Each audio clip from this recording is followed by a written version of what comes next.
by using the switch above your head between the loudspeakers. Først en historie om en soldat, der finder guldpenge, bruger dem og stjæler et fyrtøj. Så forelsker han sig i prinsessen og laver en masse ballade, hjulpet af 3 store hunde. Men han bliver konge.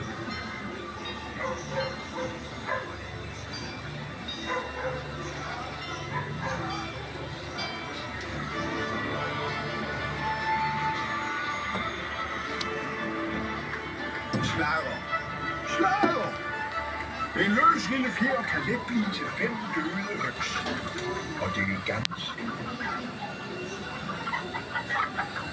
Ja, hønsene sladrer med ulerne, og ulerne sladrer med duerne, duerne sladrer med flagermusene, og så ruller historien. Når en top er forelsket i en bold, og hun er fin på den og hopper for højt, så ved du, det ender galt.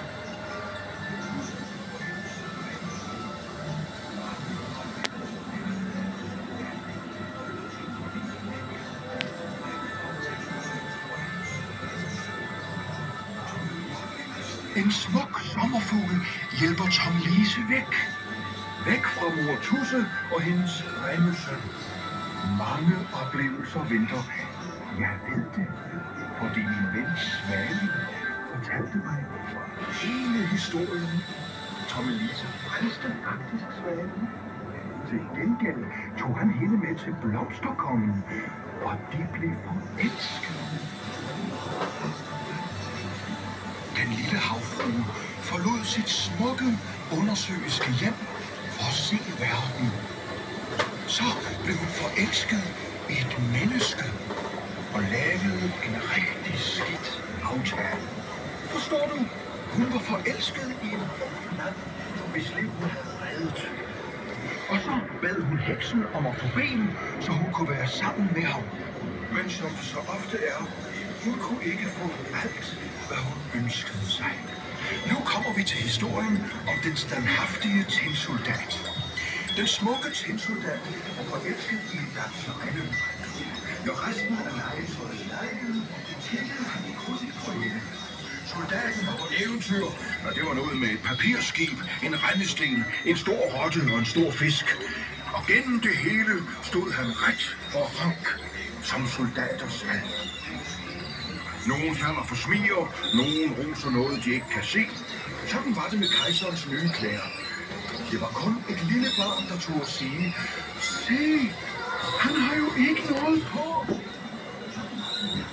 Der var engang en ælling, som ikke var med til nogen anden ælling. Ænderne og hønsene drillede ham og sagde, at han var grim, og så fløj han væk. Hele efteråret og vinteren var han alene og ked af det. Så mødte han nogle smukke svaner og opdagede, at også han var en svane. Naturen over alt. Den lille pige med svovlstikkerne tænder en tændstik for at varme hænderne og drømmer om et varmt hus med juletræ og stegt gås. Snart vil hun være langt væk. Et sted, hvor der hverken er kulde eller sult.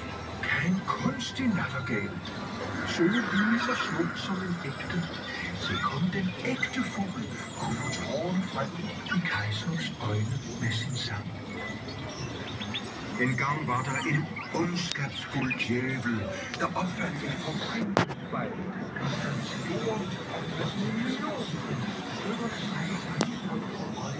Og i deres hjerter, så de blev til is. Det skete for en dreng, der hed Kai, som blev bortført af snedronningen. Modige lille Gerda, Kajs ven, tog ud for at finde ham. En venlig krage gav gode råd, og et hurtigt rensdyr hjalp hende nordpå på jagt efter snedronningens palads. Kaj og Gerda er kommet sikkert hjem, men pas på. De ondskabsfulde laver stadig ulykker.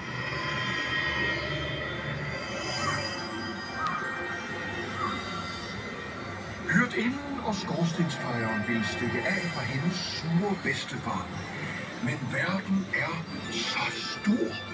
Nå, Eventyret ender i hvert fald godt. Det er sådan, det føles at flyve om natten i en magisk flyvende kuffert. Det er ligesom den rige købmands søn, da han fløj op til slottet og en smukke prinsesse. Jeg vil gerne fortælle de eventyr, han fortalte kongen og dronningen. Men vi har ikke tid, for den næste historie venter.